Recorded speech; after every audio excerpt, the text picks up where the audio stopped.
que nous attendions tous pour finir, pour nous réjouir, pour nous remonter le moral. Didier, quelles sont les actualités ? Bien. Après un programme scientifique vachement chouette, je vais voir, comme chaque fois, vous savez, vous présenter l'union scientifique, mais qui me semble important pour votre exercice quotidien. Donc on va parler un petit peu de vos statuts, de vos protections sociales, de la tarification, de la convention, du Covid. Et je pense qu'à 18h, je pourrai vous lâcher et vous connaîtrez tout sur votre environnement professionnel. Donc l'idée, comme toujours, quand je vous rencontre, c'est de partager avec vous toutes les compétences qui sont les miennes. Et en bas à droite, mais tu sais, je suis un peu simplé. Moi là, non, oh, regarde ça, il y a le mariage de je sais pas qui. Ici, en bas à droite, c'est là, tu veux dire? C'est là, regarde. Ah, j'ai compris. Ah ben c'est bien. Alors, on va partager un petit peu de syndicats, un petit peu de l'ordre, un petit peu de l'assurance, un peu toutes mes casquettes. Et je vous rappelle pour vous tous ma disponibilité quand vous avez des questions. Donc l'idée, ça marche pas. Regarde, ça marche pas du tout là. Bon, alors on va faire à la main. Alors, vous devez trouver la touche. C'est ça. On va parler du Covid, on va parler de la prévoyance, des cotations, etc. Alors, d'abord, juste au Covid, pour dire que ce gouvernement, pour la première fois, est venu quand même débloquer un certain nombre d'aides pour les libéraux. Et on verra qu'y compris dans la tarification, la nomenclature, on a eu des choses qui ont bougé un petit peu. Alors, je rassure juste les collègues que jusqu'à présent, on va y revenir. Il n'y avait, et il n'y a pour les libéraux, aucune protection sociale quand vous attrapez une maladie professionnelle ou un accident de travail. Rien. Quasiment aucun d'entre vous n'a de protection. Et c'est la première fois qu'un gouvernement a voulu trouver une solution pour les médecins qui avaient le Covid. Et donc, ils ont créé une indemnisation, mais qui ne dépasse pas 3 300 € par mois. Ce qui veut dire que si vous êtes libéraux, et hospitaliers, on va y revenir, vous devez penser à avoir une assurance en cas de maladie professionnelle ou d'accident de travail. On a eu, nous, un chirurgien digestif libéral qui s'est piqué avec une aiguille souillée, qui a attrapé l'hépatite C. Il a payé 100% de son interféron pendant 2 ans. On a une chirurgienne vasculaire qui est tombée au bloc l'autre jour sous du silicone par terre. Elle s'est fracturé le poignet. Elle a payé 4 600 € de tous les soins. Puisque pour les salariés, vous avez une ligne sur la fiche de paye qui est accident de travail, maladie professionnelle, qui est 1% de cotisation. Les libéraux, eux, ils ne cotisent pas à l'accident de travail, maladie professionnelle. Donc, si vous avez un accident au bloc ou sur le trajet pour aller à la clinique, vous dites absolument rien. Vous dites que vous êtes tombé dans votre jardin. À ce moment-là, tous les frais de santé sont remboursés. Mais si vous avez le malheur de dire que ça va dans un bloc où c'est une maladie professionnelle comme le Covid, vous n'êtes pas remboursé des frais d'hospitalisation et des frais de santé. Donc le gouvernement a mis en place une indemnisation. Voilà. Et il y avait 3 solutions pour les libéraux. C'est la première fois. Si vous étiez des problèmes de garde d'enfants, vous étiez indemnisé. Et si vous étiez vulnérable, c'est-à-dire malade, vous étiez aussi indemnisé. Mais vous voyez que ça n'est pas au-delà de 3 360 € par mois. Ce qui n'est pas suffisant. Je vous rappelle qu'un libéral, en moyenne, il gagne en urologie entre 7 000 et 10 000 et que 3 000, ce n'est pas suffisant. Alors après, il y a une deuxième aide qui a été faite. Vous savez que les établissements de santé, c'est un gros problème en clinique actuellement et en hôpitaux publics. Ils ont une garantie de revenus jusqu'en 31 décembre 2021, ce qui fait qu'ils ne cherchent pas spécialement à trouver de l'intérim, mais à trouver des solutions pour un certain nombre d'entre eux. Ils ont une garantie de chiffre d'affaires à 80% du chiffre d'affaires fait en 2018-2019. Pour les libéraux, on a proposé une aide qu'on a négociée avec Olivier Véran. On calculait le chiffre d'affaires de 2019, chiffre d'affaires de 2020, on supprimait l'un à l'autre, on multipliait par un taux qui est un taux de charge professionnelle. Et en moyenne, on arrivait à 25% d'indemnisation. Si vous faites un chiffre d'affaires en libéral de 20 000 €, la Sécu vous indemnisez à peu près de 5 000. Si vous êtes en secteur 2, c'était le cas. Si vous êtes en secteur 1, vous faisiez 12 000 € de chiffre d'affaires. La Sécu vous assurait quand même la moitié, c'est-à-dire à peu près 6 000 €. On était à 50%. Donc, c'est secteur 2, on est à 25%. Secteur 1, c'est la première fois qu'un gouvernement est venu à l'aide des professions libérales. Même si c'est insuffisant, c'était quand même pas mal. On va aborder la protection sociale. Et là, je vais vous démontrer à tous que vous êtes très mal couverts. Combien d'entre vous dans la salle, dans les PH, ont une assurance, même internes et chefs, ont une assurance complémentaire prévoyance? Ah, super. Très, très, très important. Je vais vous démontrer pourquoi. Puis après, on verra les libéraux. Les libéraux, en général, ils l'ont parce qu'ils l'ont anticipé. Quand vous êtes PH, interne ou chef, si vous êtes malade, les 3 premiers mois, vous touchez 100%. Au-delà du 3e mois, vous touchez 50%. Et après, vous allez toucher un plafond qui va maximum à 2 000 euros. Et au-delà de 3 ans de maladie, vous êtes en invalidité. L'invalidité en tant que PH, ce n'est pas très bien couvert, puisque vous allez toucher environ 1 700 euros par mois. Donc si on regarde un petit peu avec un tableau un peu plus simple à voir, si vous êtes PH, chef de clinique, on est moins, un chef et les internes, ils vont être à 2 500, 3 000 avec les gardes et astreintes.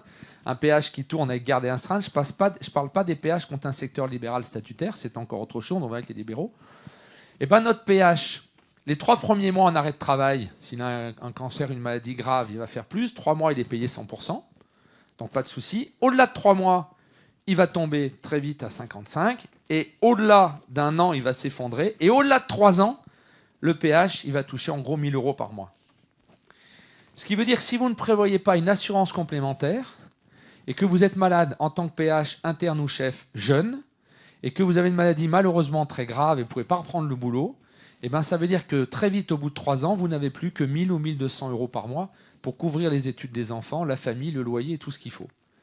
Donc il est indispensable que médecins salariés, vous prévoyez une assurance complémentaire en cas de maladie au-delà de 1 an. Et c'est vraiment, pensez-y, puisque moi je rencontre des collègues qui sont dans une situation économique dramatique, c'est terminé. On ne peut pas souscrire en rétroactif un contrat d'assurance. Donc il faut le prendre maintenant. Si vous êtes interne ou chef, vous prenez un contrat et vous avez une carrière hospitalière, vous le prenez. Si vous quittez la carrière hospitalière pour les internes et les chefs pour ensuite être libéral, ben vous arrêterez votre contrat. Mais si jamais en attendant, et on a eu des dossiers d'internes et de chefs qui ont eu des maladies graves, ben si jamais vous êtes malade, vous pourrez continuer à protéger ceux que vous aimez en ayant une garantie de revenu à 4 000 ou 5 000 euros par mois et pas vous effondrer à 1 000 euros par mois. Pour les libéraux, c'était encore pire. Et à nouveau, ce gouvernement vient de changer les choses. Jusqu'à présent, jusqu'au 90e jour, les libéraux ne touchaient rien. Pendant 3 mois, si vous étiez malade, vous n'aviez pas un centime. On va voir qu'il y a un décret qui vient de sortir. Aujourd'hui, vous aurez une garantie de revenu de 50% de ce que vous avez avant, au maximum jusqu'à 5 000 euros et au minimum à 650. Et au-delà, c'est la CARMF qui va jouer. Et la CARMF va jouer comme pour les salariés jusqu'à 3 ans avant de passer en invalidité.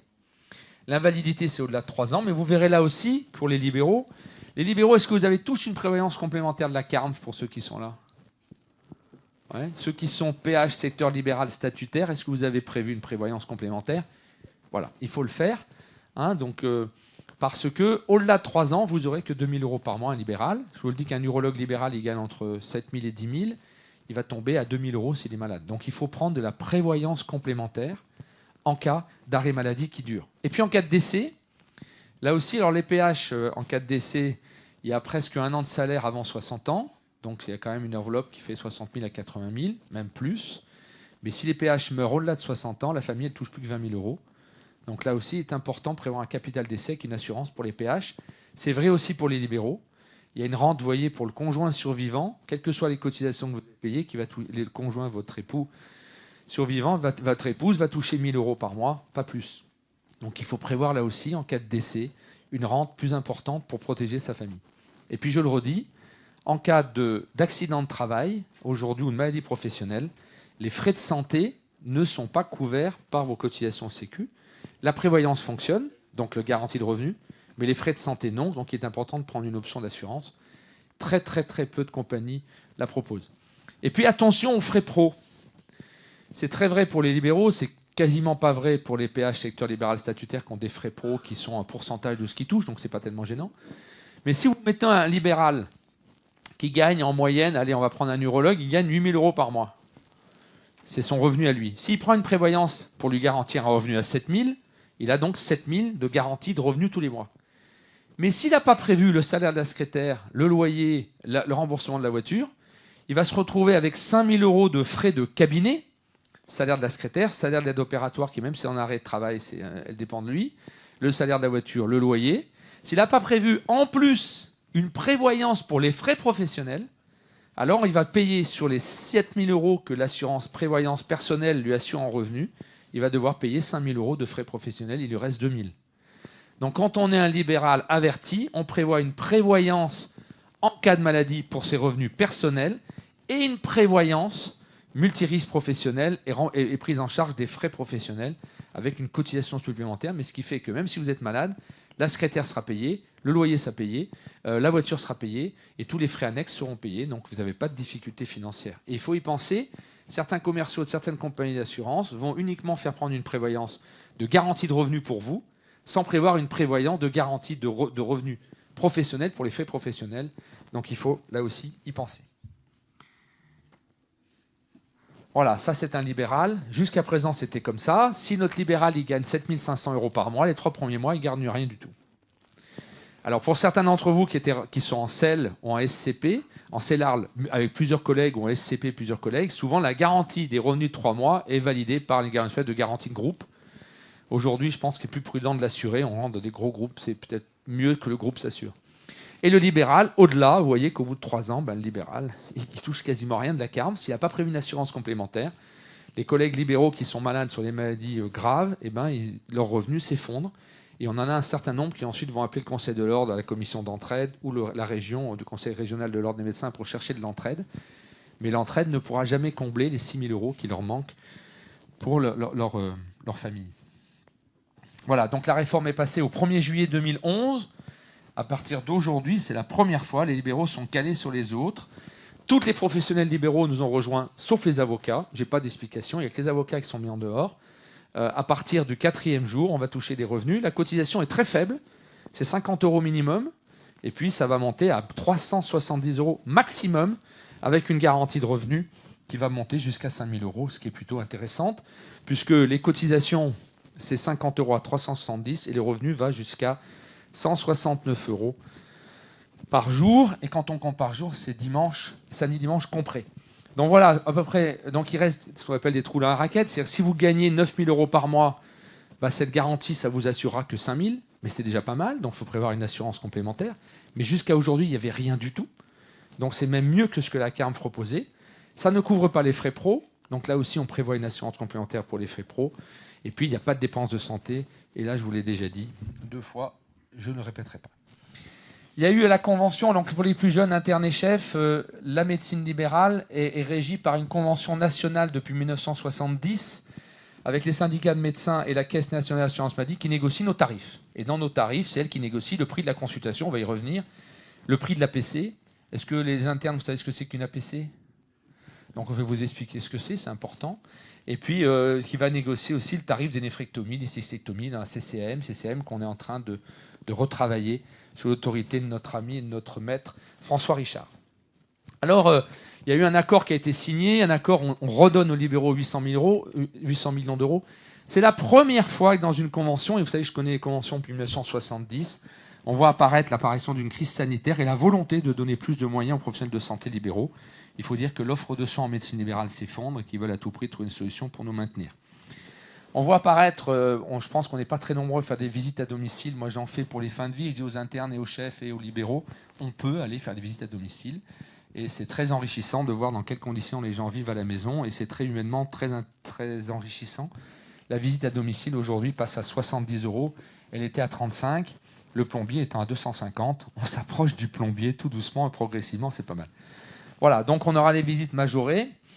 On va mettre en place un service d'accès aux soins. Je ne partage pas complètement la volonté politique là derrière, mais en tout cas, une chose est sûre, c'est que lorsque vous êtes libéral ou PH avec secteur libéral statutaire, si vous acceptez de prendre en charge un malade dans les 48 heures après l'appel du médecin généraliste ou de la régulation, il y aura une consultation majorée, on va y revenir.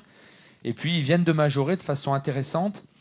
Pour les internes qui ne connaissent pas, mais pour les libéraux, certains cliniques ou hôpitaux privés s'occupe de la permanence des soins en urologie et on touche une astreinte. Cette astreinte, elle est fixée depuis 2004 à 150 € par nuit. On va voir qu'ils l'ont majorée à 180 €. C'était une demande depuis 2004. Ça fait 17 ans que les tarifs n'avaient pas évolué. Et pour les plus jeunes, le tarif de la consultation d'un chirurgien urologue en 1980, c'était 125 francs, 19 €. Aujourd'hui, c'est 23 €. Vous voyez que l'État nous a bien remerciés avec une augmentation de nos tarifs qui est largement en dessous de l'inflation. On est passé donc de 19 € en 85 à 23 € aujourd'hui. Alors cette majoration d'urgence, comment ça se passe ? On rajoute 15 € pour la consultation. Et pour une consultation de médecin de secteur 2 qui prend en charge un malade en urgence, La consultation d'un urologue aujourd'hui, sur ceux qui font des feuilles de soins, qui font la télétransmission, c'est CS, 23 €, donc la CS, pour les urologues de secteur 2. Les urologues de secteur 1, ils sont à 25 €, auxquels on rajoute MPC, plus MCS, plus la MCU de 15 €, ce qui nous fait une consultation d'urgence dans les 48 heures à 45 €. Et le malade, il est remboursé intégralement. Voilà comment les jeunes, en libéral, on cote nos consultations. On fait CS plus MPC, MCS.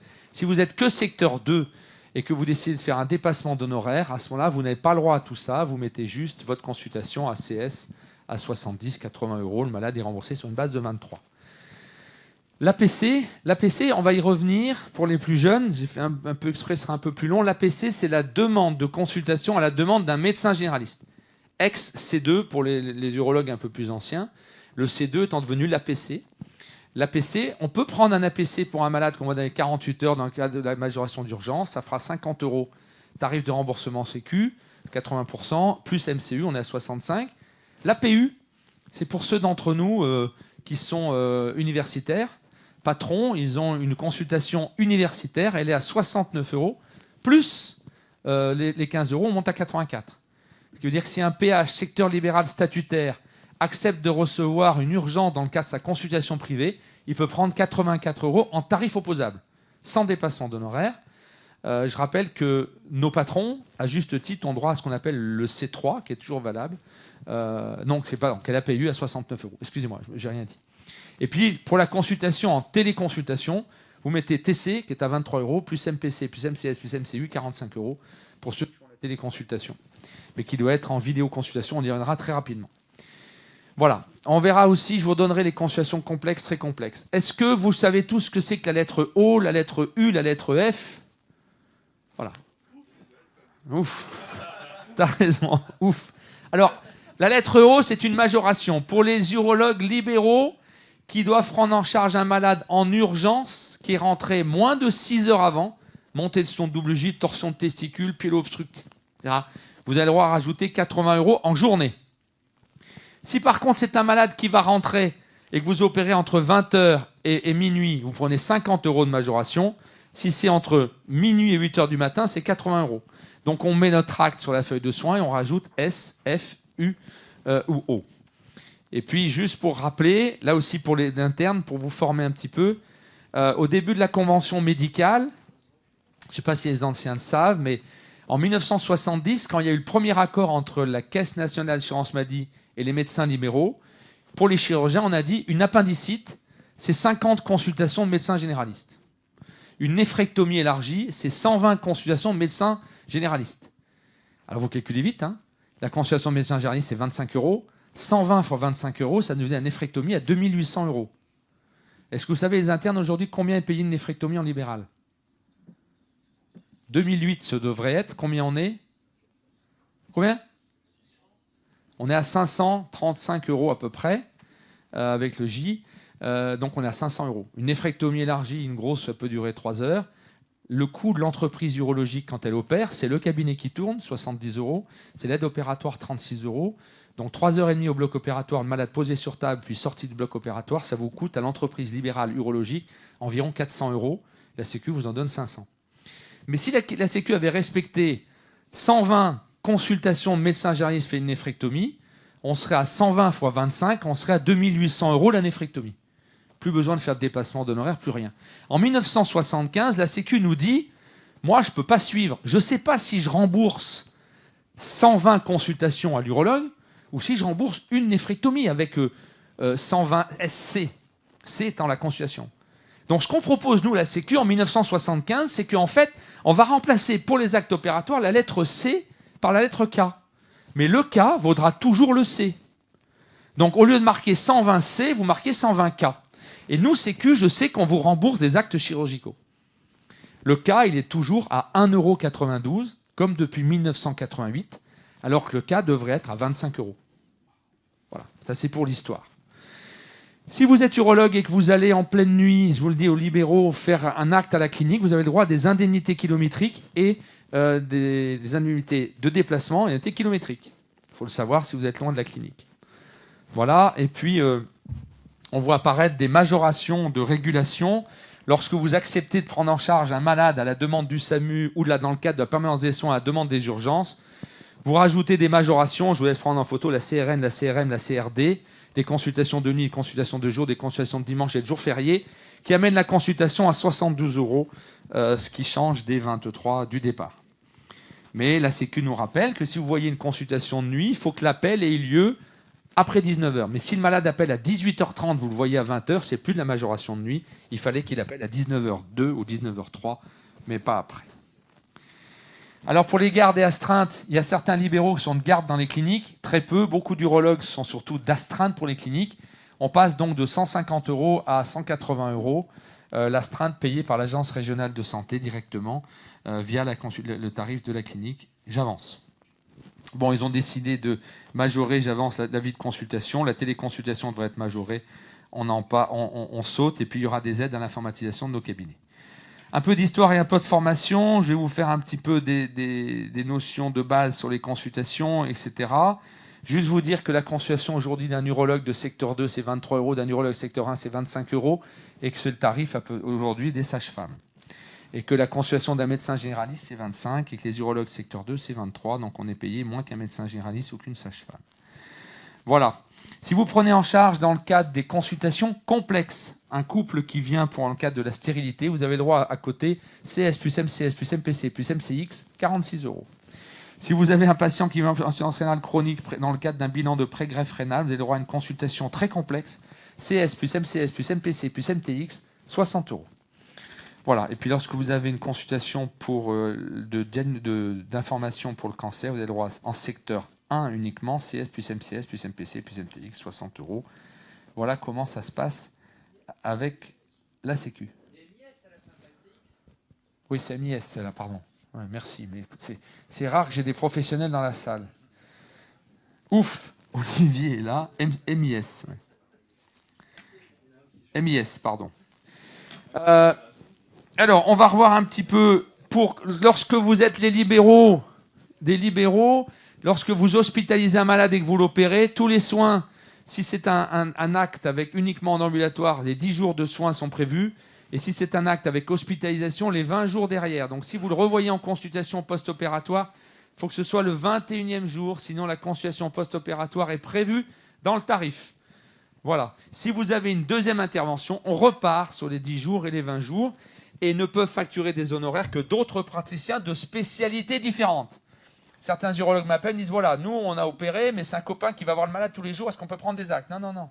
Il faut que ce soit une spécialité différente. On ne peut pas associer un acte de la NGAP, donc d'un acte consultation, CS, etc., et un acte de la CCM. Jamais. Sauf dans 2 cas, on va les regarder. Il n'y a que la radio pulmonaire, l'ostéométrie et l'ECG pour les cardios. Et nous, les urologues, on a le droit à la biopsie de pénis et la biopsie de vulve en consultation. Donc vous avez le droit à faire la consulte plus la biopsie de pénis à 50%. C'est le seul acte qu'on a. Donc quand je vois des collègues qui facturent la consultation plus l'échographie, ils n'ont pas le droit. On doit facturer qu'un seul acte. Et si vous devez faire un deuxième acte, vous êtes à 50%. Mais ça, vous le savez, au bloc opératoire, il n'y a que les orthopédistes qui ont le droit à 75% du deuxième acte et à 50% du troisième acte. Vous comprenez pourquoi les chirurgiens de la main font jusqu'à 1 million de chiffre d'affaires alors que les urologues font péniblement des 350 000, puisque quand un traumato de la main il opère, il fait premier tendon 100%, deuxième tendon 75%, troisième tendon 50%, un tendon étant à peu près 130 ou 150 €. Donc en une main un tout petit peu complexe, il arrive à faire plus que votre néphrectomie élargie. Voilà, la téléconsultation. Alors, qu'est-ce que c'est qu'un APC? Et ça, c'est important pour les urologues libéraux et pour les autres. Je vais me mettre là devant pour cacher la réponse. Un APC, qu'est-ce qu'il faut? Est-ce que vous pouvez faire un APC et vous pouvez le renouveler ou non? Quel est le délai où on peut le renouveler? 4 mois. 4 mois avant ou 4 mois après? 4 mois avant et 4 mois après. D'accord. C'est-à-dire que pour avoir le droit de faire un APC, il faut qu'il y ait un courrier du médecin traitant. Il faut que le malade, vous ne l'ayez pas vu depuis 4 mois au moins. Il faut que vous engagiez à ne pas le revoir pendant 4 mois. Il faut que ce soit le médecin traitant qui applique normalement les ordonnances et vos prescriptions. Alors vous avez le droit de faire un APC, acte ponctuel de consultant. Et à ce moment-là, c'est 50 €, tarif opposable. Donc si vous, par exemple, vous faites une CS, vous êtes urologue secteur 2. Vous savez tous ce que c'est que les secteurs 1 et secteur 2? N'oubliez pas de passer un clinica, un assistana pour avoir le droit au secteur 2. C'est très important parce qu'aujourd'hui, un urologue secteur 1 en ville, c'est bien compliqué pour gagner sa vie correctement. Alors, vous avez le droit, vous prendrez par exemple sur une CS 70 €. Le malade, il est remboursé 15 € sur 70 par la Sécu, le reste est complété. Si vous faites un APC à 70, le même montant, eh ben, le malade, lui, il est remboursé sur une base de 30 €. Vous doublez son niveau de remboursement et vous doublez le niveau de remboursement de la mutuelle. Donc, savoir faire des APC, c'est important. On n'a pas vu le malade depuis 4 mois, on ne le revoit pas pendant 4 mois et on a le droit à ce moment-là à un tarif. Et les seuls actes qu'on peut rajouter avec un APC, c'est la biopsie de pénis, la biopsie de vulve. Je pense que les biopsies de vulve vont exploser dans les semaines à venir. Bon, voilà, on a le droit pour un APC de faire un bilan, de dire je fais mon APC, 50 €, mais j'ai besoin d'un uroscan pour l'hématurie, j'ai besoin d'un autre chose. Je lance le bilan et j'ai le droit de revoir le malade dans les 4 mois et je fais une CS. Il n'y a que dans le cadre d'un bilan justifié par l'APC qu'on peut revoir le malade dans les 4 mois. Sinon, vous n'avez pas le droit, vous engagez à ne pas le revoir.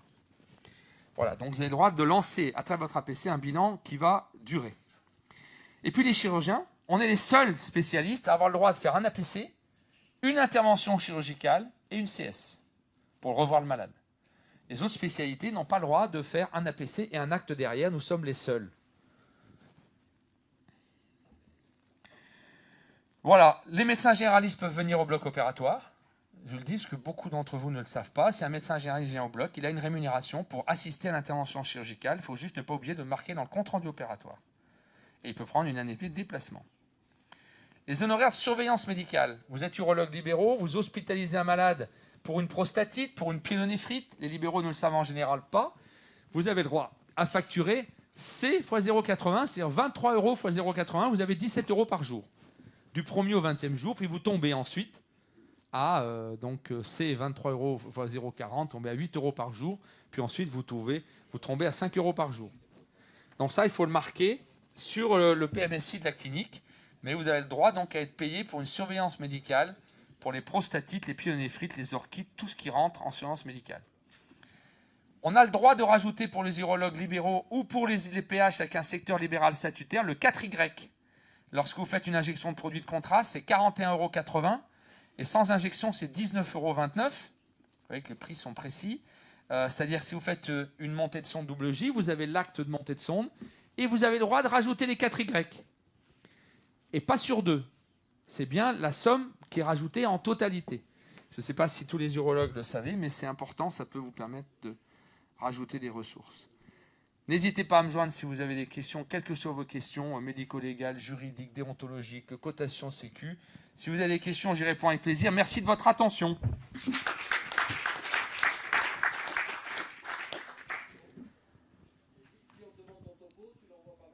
Bien sûr. Je te l'envoie quand tu veux, tu nous contactes. Oui. Il sera sur le site d'Urofocus.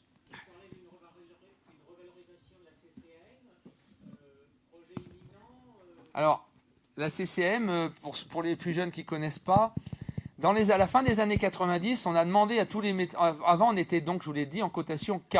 Néphrectomie K120, orchidectomie K80, appendicectomie K50, etc. Et puis, la Sécu a dit non, on ne sait pas si on paye de l'uro, de la gynéco, de la chirurgie générale. Donc, on a voulu classer tous les actes que vous connaissez aujourd'hui des internes, ce que vous notez, JGHJ 002, JXA.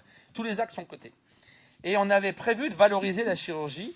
Et la chirurgie devait brusquement augmenter x2, x3. Et puis en une nuit, la CSMF, qui est un syndicat porté par des radiologues et des gastro-entérologues, a obtenu en une nuit qu'on ne revalorise pas les actes de la chirurgie. Donc on s'est fait avoir en chirurgie. Nos actes sont le même tarif depuis les années 85.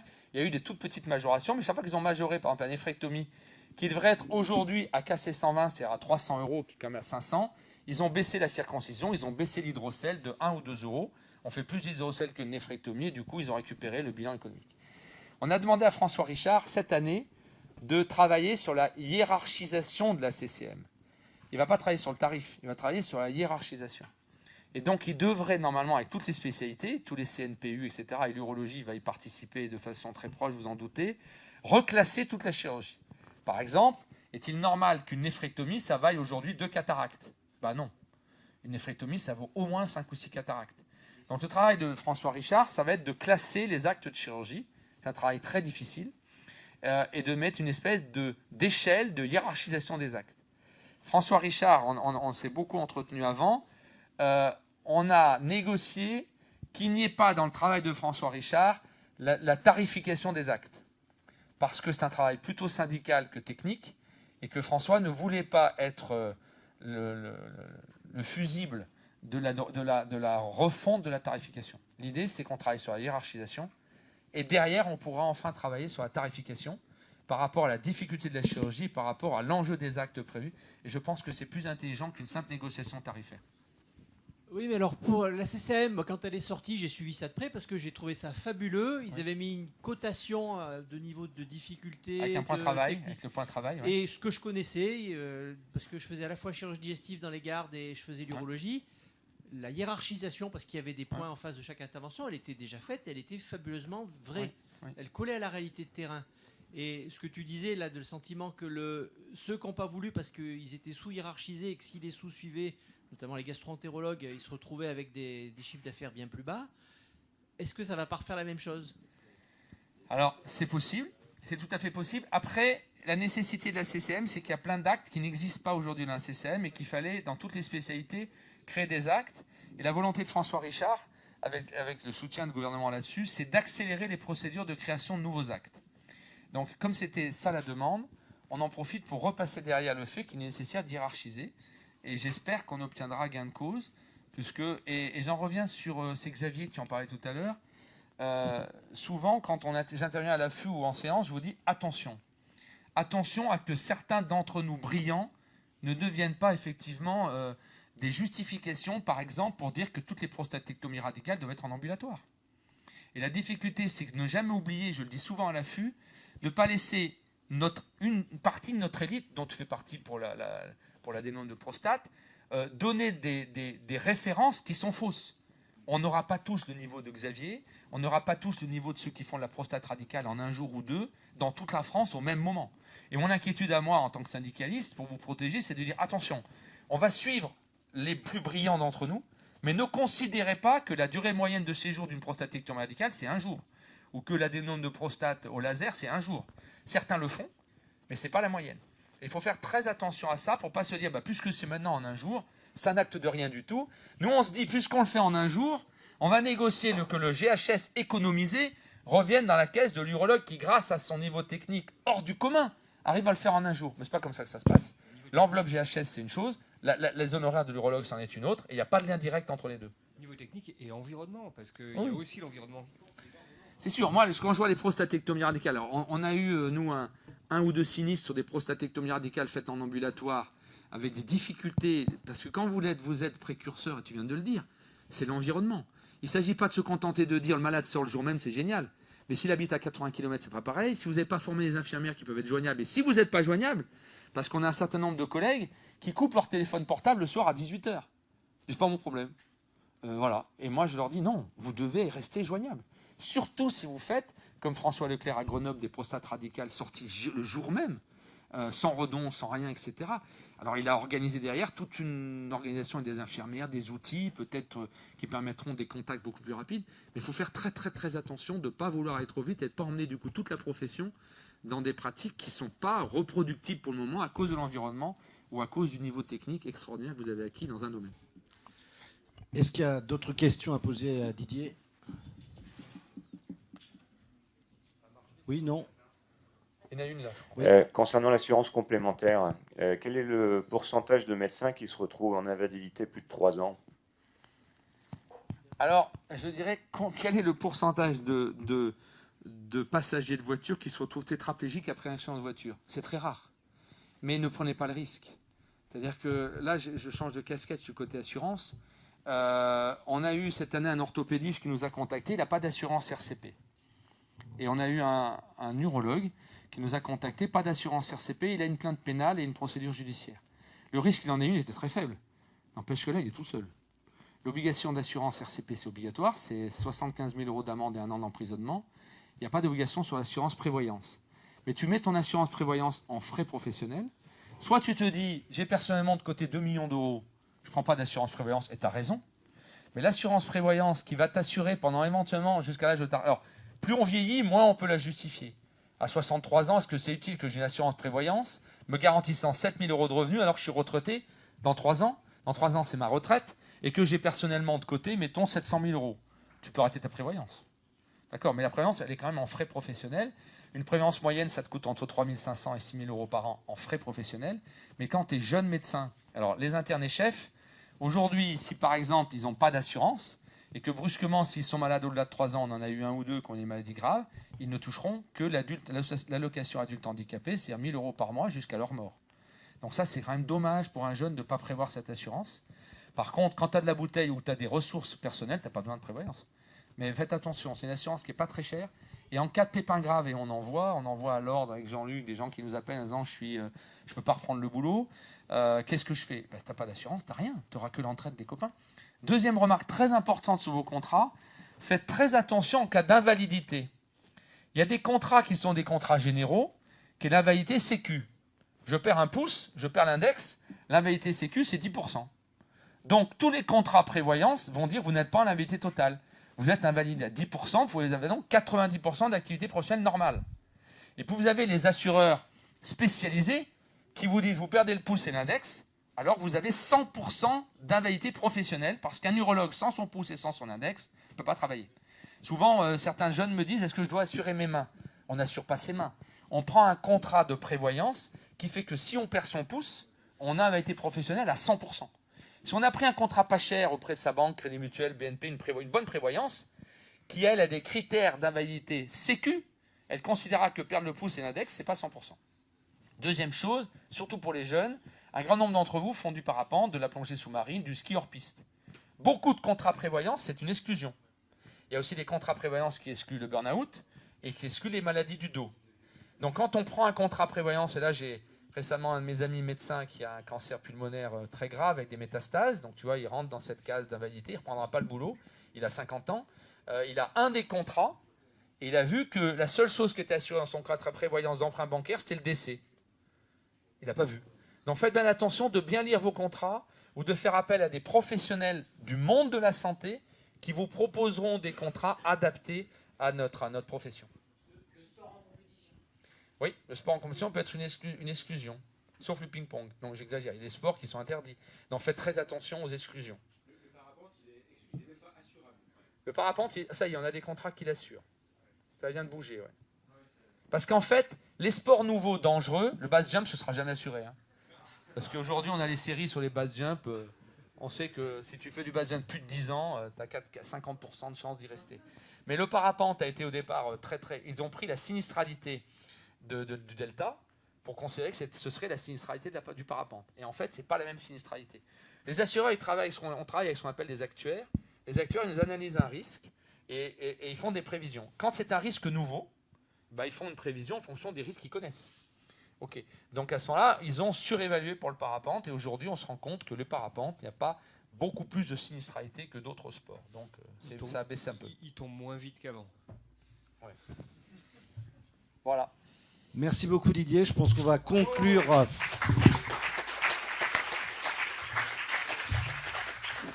Je pense qu'on va conclure cette Urofocus. Et avant de terminer, je te laisse la parole, Lionel. Voilà, on voudrait faire venir tous nos partenaires industriels là sur le podium. Donc avancez vers nous, s'il vous plaît, pour qu'on vous applaudisse et puis qu'on vous remercie. Bon, une session 2021 qui a été presque sans faute. Hein. Je pense qu'on a fait une très belle session. Peut-être un peu de place libre. On espère qu'on sera un peu plus nombreux l'année prochaine. On n'a pas encore décidé d'où on ira, mais il y a des chances qu'on se retrouve en Auvergne. Donc ça sera peut-être comme ça. On verra. J'ai noté ceux qui avaient dit au non. Hein. Ouais. Voilà, donc nos partenaires industriels. Ils ne sont pas tous là parce qu'il y en a un qui pliait bagages et qui avait des obligations. Mais je voudrais qu'on les applaudisse chaleureusement.